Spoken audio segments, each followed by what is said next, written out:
एक बार की बात है। एक गांव में रामदास नाम का एक नेक और ईमानदार व्यक्ति रहता था।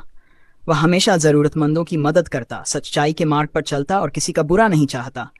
लेकिन फिर भी उसके जीवन में दुखों की भरमार थी। दूसरी ओर उसी गांव में रघुनाथ नाम का एक धूर्त और लालची व्यक्ति था, जो दूसरों को धोखा देकर, छल कपट करके धन कमाता था। आश्चर्य की बात यह थी कि रघुनाथ का जीवन ऐशो आराम से भरा था, जबकि रामदास कठिनाइयों से घिरा रहता था। रामदास के मन में यह सवाल बार बार उठता, मैं सारा जीवन अच्छे कर्म करता हूँ, फिर भी मुझे दुख क्यों मिलता है, और रघुनाथ जैसा पापी व्यक्ति सुखी क्यों है।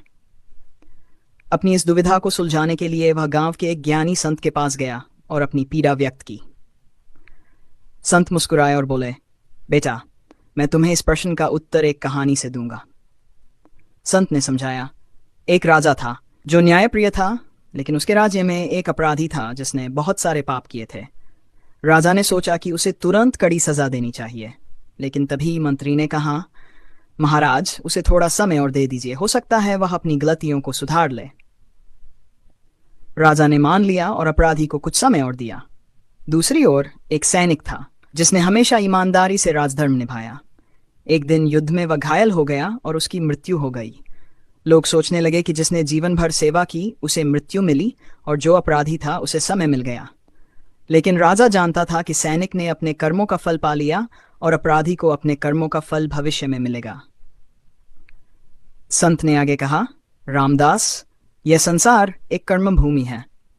तुम्हारे पिछले जन्मों के कर्म भी तुम्हारे वर्तमान जीवन को प्रभावित करते हैं। अच्छे लोगों को कभी कभी अपने पिछले जन्म के कर्मों का फल भुगतना पड़ता है, जबकि बुरे लोग अपने अच्छे कर्मों का बचा हुआ फल भोग रहे होते हैं। लेकिन न्याय का चक्र कभी रुकता नहीं। जब समय आएगा तो पापी को भी अपने कर्मों का दंड मिलेगा और सच्चे व्यक्ति को उसका उचित फल मिलेगा। रामदास को अब समझ आ गया कि ईश्वर का न्याय तुरंत नहीं होता, लेकिन अवश्य होता है। उसने धैर्य रखा और अपने कर्मों में विश्वास बनाए रखा। समय बीता, रघुनाथ के पाप बढ़ते गए और अंत में उसे एक बड़ी विपत्ति ने घेर लिया। दूसरी ओर रामदास की ईमानदारी और अच्छाई ने उसे सम्मान और समृद्धि दिलाई। सीख, कर्मों का फल अवश्य मिलता है। अगर हमारी वीडियो आपको अच्छी लगी हो तो लाइक करें, सब्सक्राइब करें।